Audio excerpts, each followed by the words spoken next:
Okay. तर आपला जो काही मुद्दा आहे आजच्या लेक्चरचा तो आपल्याला बघायचा आहे आणि तो कोणता आहे?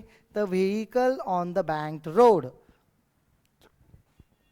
एखादं व्हेइकल बँक रोडवरती जात असेल. बँक म्हणजे कसं? लक्ष द्या. बँक म्हणजे कशी असणार आहे? मी हे बंद करतो, थोडंसं मागचं रिवाईज करतो आणि मग पुढचा पॉईंट तुम्हाला सगळ्यांना सांगतो. बघा, लास्ट टाइम आपण जे बघितलं, जी डायग्राम बघितली त्याच्याबद्दल मी थोडंसं बोलणार आहे आता, कारण ती डायग्राम इम्पॉर्टंट आहे. त्याच्यावरतूनच आपल्याला पुढचा पार्ट लिहिता येणार आहे.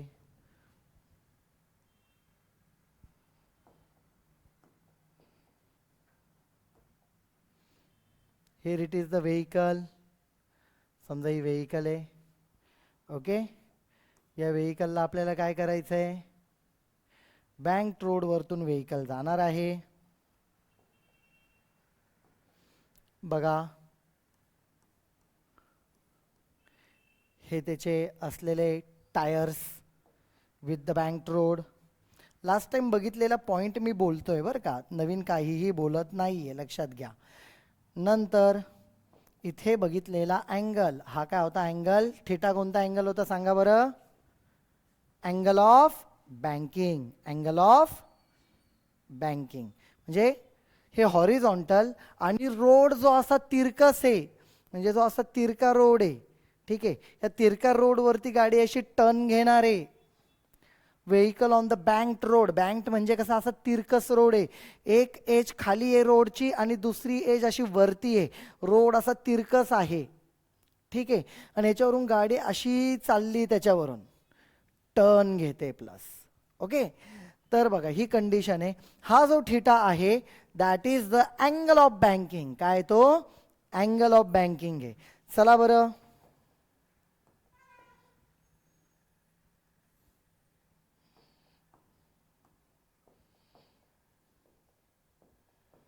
बघा इथं जे फोर्सेस ॲक्ट होतात ते आपण इथं बघूया. लास्ट टाइम बघितले होते तेच. M G, weight of the vehicle which is in the downward direction. व्हेइकलचं वेट आहे हे. नंतर आपण बघितलं होतं ते काय? हा जो बँक रोड आहे त्याच्याकडनं याला नॉर्मल रिॲक्शन भेटणार, असं परपेंडिक्युलर, ठीक आहे. याला म्हटलं होतं आपण एन, नॉर्मल रिॲक्शन, ठीक आहे. आणि लक्षात घ्या, अजून आपण एक गोष्ट लिहिली होती. हा जो काही टायर आहे, टायर आणि रोडमध्ये एक फ्रिक्शनल फोर्स असेल, त्याला म्हणणार आपण एफ एस, फ्रिक्शनल फोर्स, तो एन, आणि हा इथं असलेला त्याच्यामध्ये frictional force. This is M G and this is N, normal reaction. हे जे आहेत ते त्या व्हेइकलवरती जी अशी टर्न मारणारे त्या रोडवरून त्याच्यावरती ॲक्ट होणारे फोर्सेस आहेत. त्यानंतर आपण काय केलं होतं तुम्हाला आठवत असेल तर, आपण काय केलं होतं यानंतर? याची आपण काढली होती एफ बी डी. काय काढलं होतं? एफ बी डी, ज्याला म्हणतो आपण free body diagram. Free body diagram म्हणजे काय? की ज्याच्यामध्ये आपण पूर्णपणे त्या ऑब्जेक्टवरती ॲक्ट होणारे फोर्सेस सगळेच्या सगळे दाखवतो. बघा तर बरं, लक्ष द्या. आपण बघूया एफ बी डी काय येणार आहे. Everyone just look at here. Now we are going to see. Here it is the in downward direction there is M G force. M G weight इकडे आहे, बरोबर आहे. ओके, मी इथं एम जी लिहून ठेवतो. नंतर आपला जो नॉर्मल रिॲक्शन आहे ती अशी तिरकस आहे, याला मी इकडे लिहितो एन. ओके. आणि आपला जो फोर्स आहे फ्रिक्शनल फोर्स, तो असा इकडे ह्या बाजूला असा तिरकस आहे या रोड सोबत, या टायरचा, ठीक आहे, एफ एस. आता बघा बरं, लास्ट टाइम आपण बघितलं होतं, काहींना आठवत असेल, काहींना आठवत नसेल, काही जणांचं पहिलंच लेक्चर असेल, काहींचं लेक्चर बुडालेलं असेल. यासाठी मी हा पॉईंट परत रिवाईज करतोय, कारण पुढे इक्वेशन्स बघायचे आहेत आपल्याला. Everyone just look at here. बघा, त्याचं काय करायचं मी तुम्हाला सांगतो. मी तुम्हाला 11 स्टँडर्डचं एक पॉइंट रिवाइज करून सांगितला होता. काय? कोणताही एक वेक्टर आहे, समजा हा ए बार आहे, याचे तुम्हाला दोन परपेंडिक्युलर कंपोनंट करता येतात. असे परपेंडिक्युलर टाकायचे, दोन कंपोनंट म्हणजे दोन पार्टमध्ये आपण त्याला लिहू शकतो परपेंडिक्युलर. ठीक आहे. याच्यासोबत लिहायचं कसं? ज्याच्यासोबत त्यांनी अँगल थिटा केला आहे त्याला म्हणायचं ए कॉस थिटा, ज्याच्यासोबत अँगल नाही केलेला आहे त्याला म्हणायचं ए साइन थिटा. म्हणजे हा ए दोन्ही बाजूला वापरायचा, पण एका बाजूला कॉस थिटा, दुसऱ्या बाजूला साइन थिटा असं लिहायचंय. ठीक आहे. त्यानंतर पुढे बघा, समजा इकडे असा बी बार आहे किंवा बी म्हणूया, याचा एक हॉरिझॉन्टल इकडे येईल कारण परपेंडिक्युलर इकडे, आणि व्हर्टिकल खाली येईल. व्हर्टिकल म्हणजे वरतीच पाहिजे असं नाही आहे, लक्षात घ्या. समजा यांनी अँगल इथं थिटा केला, ज्याच्यासोबत त्यांनी थिटा केलाय त्याला कॉस थिटा द्या, ज्याच्यासोबत अँगल नाही केलाय त्याला म्हणायचं साइन थिटा देऊन टाकायचं. याला म्हणतो आपण resolutions of the vectors, chapter number 2, 11 standard physics. याच्यामध्ये हा सेकंड लास्ट वगैरे पॉईंट होता आधीच्या मागच्या वर्षीच्या याच्यामध्ये. चला बरं, मी हे रफ करतो, त्यानुसार आपल्याला मागची डायग्राम कंप्लीट करायची आणि याला सगळं नावं द्यायची आहेत. ठीक आहे. बघा आता मी इथे काय लिहिणार आहे. आता मी काय करतो बघा, डॉटेड लाईन या एन कडे बघा फक्त. एनचं मी इथं कंपोनंट करणार आहे आता. लक्ष द्या, एनचा आपण कंपोनंट करूया. एक व्हर्टिकल कंपोनंट करू, एक हॉरिझॉन्टल कंपोनंट करूया. एक व्हर्टिकल केला त्याचा आणि एक केला हॉरिझॉन्टल. ते कोणत्या पद्धतीने करायचा, काढायचा केवढा मी तुम्हाला सांगितलं होतं की इकडून त्याच्यावरती परपेंडिक्युलर टाका, इकडून टाका, म्हणजे ते रेक्टेंगल झाल्यासारखं आहे. हे एक्झॅक्टली दिसत नसेल, तुम्ही व्यवस्थित काढा. ओके. आणि मी तुम्हाला सांगतो बाय जॉमेट्री, लक्षात ठेवा हा इथे थिटा अँगल आहे, तर व्हर्टिकल सोबत इथं थिटा येतो, लक्षात ठेवा. ओके. तर मग हा ज्याच्यासोबत थिटा झाला आहे त्याला म्हणायचं एन कॉस थिटा, आणि ज्याच्यासोबत थिटा अँगल नाही आहे त्याला म्हणायचं एन साइन थिटा. ओके. चला तर बरं पुढचं बघूया काय. आता हा ए बार, हा तिरकस, याचे परत दोन कंपोनंट होणार. एक होणार व्हर्टिकल आणि एक होणार हॉरिझॉन्टल. व्हर्टिकल किती घेणार, याची लाईन जरा बघून घ्यायची अशी. ठीक आहे. व्हर्टिकल इतका आणि हॉरिझॉन्टल इतका, कारण वरतून असा टाकला तर. बघा बरं आता इथे काय होणार आहे, हा झाला तुमचा व्हर्टिकल आणि हा झाला तुमचा एक हॉरिझॉन्टल एक व्हर्टिकल. ठीक आहे. तर बघा बरं इथे कसा येतोय, लक्ष द्या सगळेजण. आता हा थिटा अँगल इथं आहे, तर बाय जॉमेट्री तो अँगल थिटा इथे येतो. म्हणजे बघा, समजा हा अँगल असा आहे, ही लाईन आहे एफ एसची. ठीक आहे. याच्यासोबत त्यांनी थिटा केलाय, वरची जी त्याला पॅरलल लाईन आहे, तर अल्टरनेट अँगल्सनुसार हा थिटा, तर हा थिटा, म्हणजे बाय जॉमेट्री तिथं तो थिटा आलेला आहे. ओके. ज्याच्यासोबत थिटा येतो त्याला आपण कॉस थिटा लिहून देतो, एफ एस कॉस थिटा. म्हणजे हा कंपोनंट एफ एसचा काय आला, कॉस थिटा, आणि हा काय आला एफ एस साइन थिटा. अशा पद्धतीने तुम्हाला भेटलंय. ती डायग्राम आपण लास्ट टाइम बघितली होती, तर आपल्याला याच्या पुढचा पार्ट बघायचा आहे. बघा बरं इथपर्यंत मला असं वाटतं तुम्हाला काही अडचण असायचं कारण नाहीये. तर एक एक पॉइंट मी तुम्हाला एक्सप्लेन करणार आहे याच्यामध्ये. बघूयात काय काय. लक्ष द्या सगळे. पहिले गिवन लिहायचं आहे, लेट थिटा काय आहे, angle of banking, angle of banking.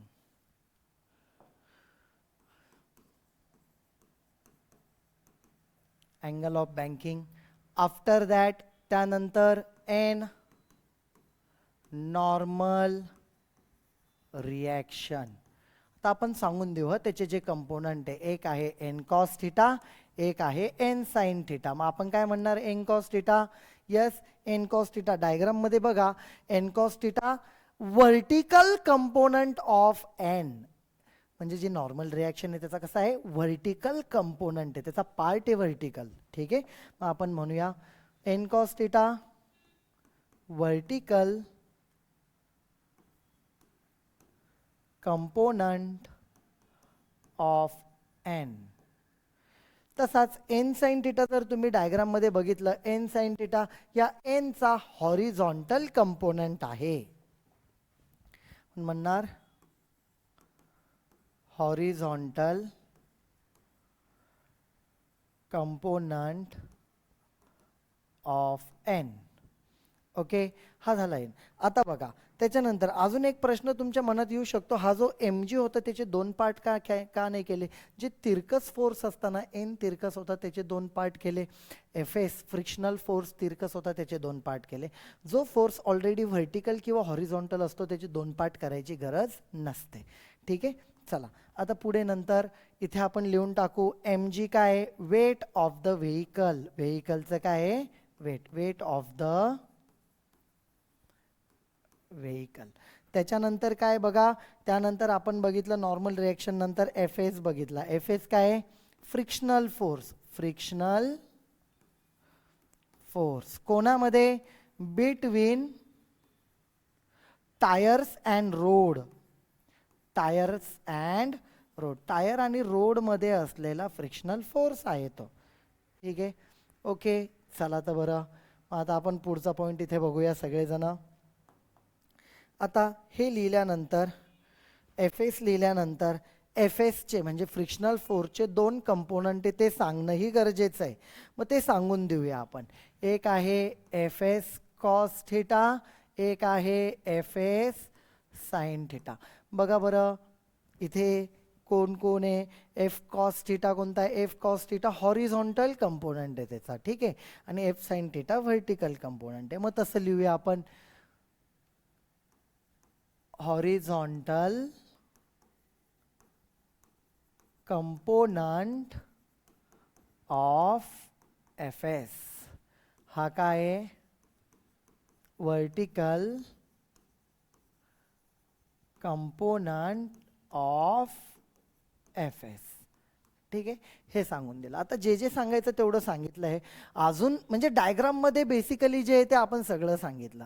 आता याच्यानंतर आपल्याला पुढचा पॉईंट बघायचा आहे की नक्की त्याच्यामध्ये जे काही प्रूफ आहे ते प्रूफ आपल्याला बघायचं आहे, कारण याच्या आधीचे प्रूफ्स आपण बघितलेले आहेत. ओके, बघा तुम्हाला मी ते दाखवतो एकदा. ही डायग्राम त्याचं एक्सप्लेन केला. आता याच्यामध्ये जर बघितलं ना, तुम्हाला दोन डायग्राम पुढे त्यांनी असे डिटेल फोर्सेस काढलेले आहेत.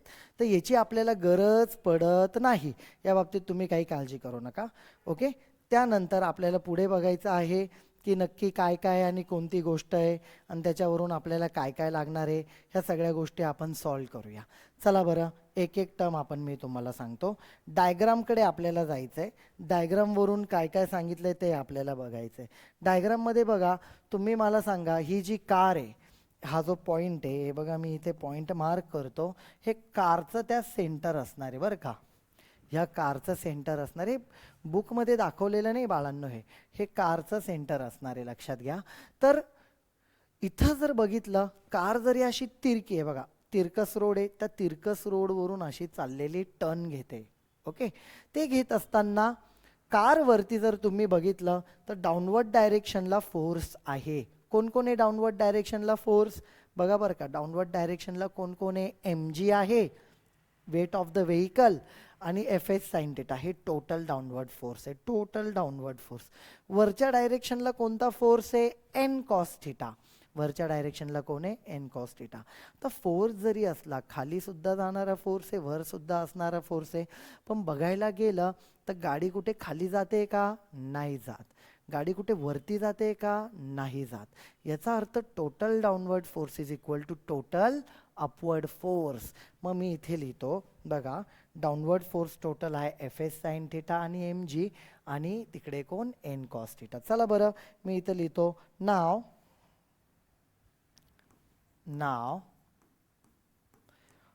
Total downward force equal to total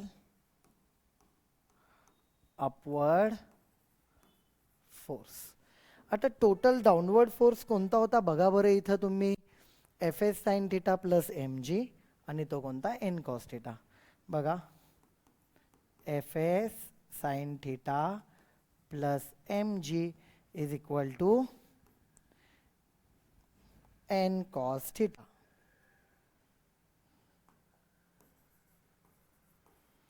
वरच्या डायरेक्शनला एन कॉस थिटा आहे फक्त आणि डाऊनवर्ड डायरेक्शनला हे आहेत. बघा तुमच्या बुकमध्ये पण तसंच दिलेलं आहे.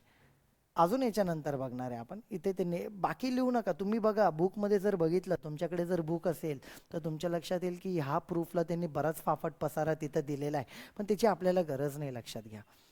ठीक आहे. आता याच्यानंतर आपल्याला एक एम जीचं इक्वेशन काढायचं आहे आणि त्याचवरून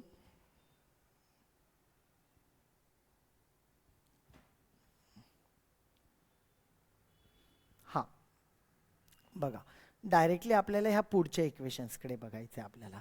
ठीक आहे, जाऊया त्यांच्याकडे आपण, काही काळजी करू नका. यानंतर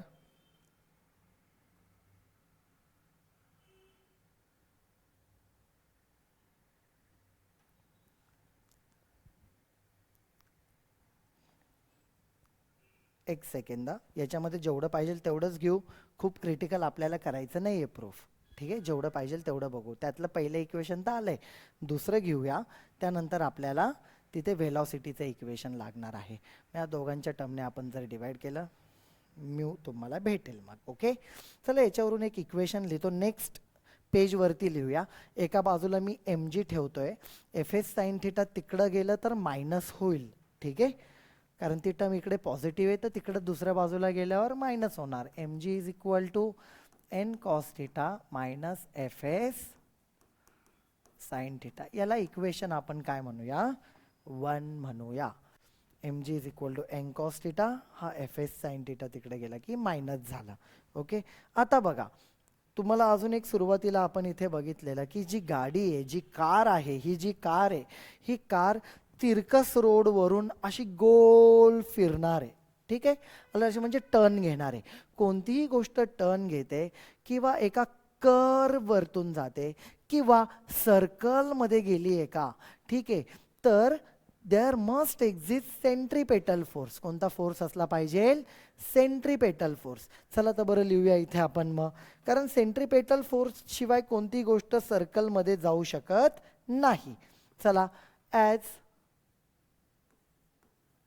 हियर सेंट्रीपेटल फोर्स आपल्याला बघायचा आहे. ठीक आहे, तर सेंट्रीपेटल फोर्स नक्की काय आहे सगळ्यांनी बघा. सेंट्रीपेटल फोर्स म्हणजे काय असतो, along the radius towards the centre, along the radius towards the centre. ठीक आहे, याला आपण सेंट्रीपेटल फोर्स म्हणतो. तर बघा बरं इथे लक्ष द्या, गाडी अशी टर्न घेते. ओके, म्हणजे हे along the radius towards the centre, म्हणजे बघा along the radius towards the centre. इथं कोणते फोर्स आहे, दोन आहे. एक आहे एन साइन थिटा, एक आहे एफ एस कॉस थिटा. ठीक आहे, चला मग ते लिहायचे आपल्याला. सेंट्रीपेटल फोर्स कोण आहे इथे, एन साइन थिटा प्लस एकाच डायरेक्शनला असल्यामुळे plus F S cos theta. बघून घेऊया तेच आहेत का, चुकायला नको आपलं पुढे. N sine theta F S cos theta, दोघं एका डायरेक्शनला म्हणून त्यांची ॲडिशन. याला म्हणूया इक्वेशन नंबर 2. ओके, आता सेंट्रीपेटल फोर्सचा बेसिक फॉर्म्युला काय असतो, M V square upon R, which is equal to N sine theta plus F S cos theta. ठीक आहे, याला इक्वेशन 2 म्हणायच्या ऐवजी आपण ह्या इक्वेशनला इक्वेशन 2 म्हणूया. ठीक आहे, याच्यानंतर पुढे नाव डिवाइड इक्वेशन 2 बाय 1. इक्वेशन 2 ला 1 ने डिवाइड करायचं आहे. का बरं, कारण आपल्याला आता मॅक्झिमम सेफ स्पीड काढायचं आहे. मागचे पण जे काही फॉर्म्युले बघितले या चॅप्टरचे तुम्हाला आठवत असेल, जे काही बघितले त्याच्यामध्ये मॅक्झिमम सेफ स्पीड काढलेला आपण. v is equal to under root of R G tan theta under root of mu R G. तुम्ही आधीचा पार्ट नक्की वाचा, विसरायचं नाही, आधीचं करायचं. ठीक आहे, ओके, चला लक्ष द्या बरं इथे. आता इथे डिवाइड करूया. मी थोडीशी जागा करतो इथं लिहिण्यासाठी मला, कारण कसं आहे कॅल्क्युलेशनचा पार्ट आहे ना, त्यामुळे ते व्यवस्थित थोडी स्पेस पाहिजे. लिहिण्यासाठी. ओके, चला बरं. Equation 2 mv² upon R upon ह्या इक्वेशनला वरच्या इक्वेशनने डिवाइड केलं mg which is equal to, बघा इकडे कोण N sine theta, R H एचचा पार्ट पण एकमेकांना काय करणार ते डिवाइड करणार. This divided by this N cos theta minus F S sine theta. Okay, ह्या दोघांचं डिव्हिजन केलं. डिव्हिजन केल्यानंतर बघा हा एम एम काय झाला कॅन्सल. ठीक आहे, आणि राईट साईडला काय करायचं आहे ते मी तुम्हाला सांगतो. बघा उरलेली टर्म मी लिहितो इथं v² upon R G. R H एसला बघा काय उरतं इथे N sine theta plus F S cos theta, N sine theta plus F S cos theta upon बघा N cos theta minus F S sine theta, N cos theta minus F S sine theta. Okay, तर इथे बघा आता पुढची step काय आहे. Book तुम्हाला थोडंसं हे जड वाटत असेल, ठीक आहे, कारण थोडंसं प्रूफ आत्तापर्यंत जेवढा चॅप्टर आपण बघितलं आहे त्यातलं सगळ्यात मोठं प्रूफ हेच आहे. दुसरी गोष्ट पण तुम्ही बुकमध्ये चेक करा आणि आपलं चेक करा. पहिली गोष्ट तर बुकमध्ये फायनल इक्वेशन कसं आलं ते दिलेलं नाही, पण ह्या स्टेप झाल्याशिवाय फायनल इक्वेशन येत नाही बाळांनो. ठीक आहे, आणि तिसरी गोष्ट तिथं डायग्राम जास्त दिला आहे तेवढे आपल्याला काढायची गरज नाही. आपण जेवढं बघितलं तेवढे डायग्राम काढायची आणि एकच केस बघायची. त्याच्यामध्ये दोन दोन केस दिला ज्याच्यामुळे कन्फ्युजन होता. तर बघा मी जेवढं सांगतो तेवढं करायचं. Dividing numerator and denominator on RHS by N cos theta. लक्षात घ्या, राईट साईडला न्यूमरेटरला आणि डिनॉमिनेटरला एन कॉस थिटाने डिवाइड करायचे. पहिली गोष्ट एन कॉस थिटानीच का करायचे, पहिले मी स्टेप लिहायला चालू करतो आणि मग सांगेल तुम्हाला एन कॉस थिटानेच का केलेलं आहे. ठीक आहे, चला बघूया स्टेप्स. लिहितो मी पहिले, इथे लिहितो मी देअर फोर लेफ्ट साईड तर as it is v² upon R G. Right साईडला आपण लिहूया N sine theta plus F S cos theta upon N cos theta. याच्या आर एच एसच्या न्यूमरेटरला डिवाइड केलं प्लस डिनॉमिनेटरला पण त्याच्याने डिवाइड करायचं आहे. होणार काय मी ते सांगतो आणि त्यानंतर हीच टर्म का घेतली तेही सांगतो. Divided by N cos theta. बघा तर बरं आता सगळ्यांनी लक्ष द्या, हेच का केलंय मी त्याचं रिझन तुम्हाला आता देणार आहे. ओके, लक्ष द्या. एक स्टेप लिहितो मग देतो रिझन, म्हणजे तुम्हाला अजून व्यवस्थित समजेल. पहिले एन कॉस थिटाने डिवाइड करून घेऊ. समजा ही टर्म एन कॉस थिटा याला गेली, N N cancel, sine upon cos इथे उरणार टॅन थिटा मध्ये प्लस. ओके, राईट साईडला बघा ही टर्म याला गेली, कॉस कॉस कॅन्सल, इथे उरणार F S upon N divided by. पुढे ही टर्म एन कॉस थिटा याला गेली, एन कॉस थिटा पूर्ण कॅन्सल, इथं उरला 1, मध्ये कोण आहे मायनस. ही पूर्ण टर्म राईटला गेली, एफ एस अपॉन एन मी लिहितो F S upon N into sine upon cos म्हणजे आला कोण टॅन. आता बघा एन कॉस थिटानेच का केलं, आता रिझन तुम्हाला कळेल. काय माहिती का, ही जी टर्म होती ना इथली कोपऱ्यातली खालची दिसते का, इथे तुम्हाला आणायचा होता 1. हे बघा 1 आणलाय, तिथं काय आणायचं होतं तुम्हाला 1. 1 आणण्यासाठी तुम्हाला त्याच व्हॅल्यूने डिवाइड करावा लागेल. मग त्यामुळे आपण एन कॉस थिटानेच वरती आणि खाली डिवाइड केलं. यांनी डिवाइड केल्यामुळे तुम्हाला इथे 1 भेटला. सर मग असं का केलं बघा पुढे लक्षात येईल. Therefore v² upon R G is equal to, मी इथं लिहितो tan theta plus F S upon N. Mu S असतो, आठवत असेल तुम्हाला आधी आपण बघितलेलं आहे की ratio of frictional force upon normal reaction म्हणजे coefficient of friction. Coefficient of friction असतो, याच्या आधी बऱ्याचदा वापरले आपण ते. ठीक आहे, इथे 1 minus F S upon N म्हणजे mu S coefficient of friction tan theta. पुढची स्टेप आर जीला तिकडे पाठवूया आपण. बघा, therefore V square is equal to R G into tan theta plus mu एसच्या ऐवजी mu S plus tan theta लिहितो upon 1 minus mu S into tan theta. आणि ते दिसायला व्यवस्थित दिसतं म्हणून, बाकी काय नाही. Which is equal to V square आहे ना, तर राईट साईडला गेल्यावर याचा अंडर रूट होणार, आतली व्हॅल्यू तशीच राहणार. R G mu S plus tan theta upon 1 minus mu S tan theta. Okay, तर आता आपण काय करूया लक्षात घ्या. मला माहिती आहे हे प्रूफ थोडं मोठं आहे, थोडं अंडरस्टँडिंगला पण ॲज कम्पेअर टू अदर्स थोडंसं क्रिटिकल वाटतं, बट हे महत्त्वाचं आहे.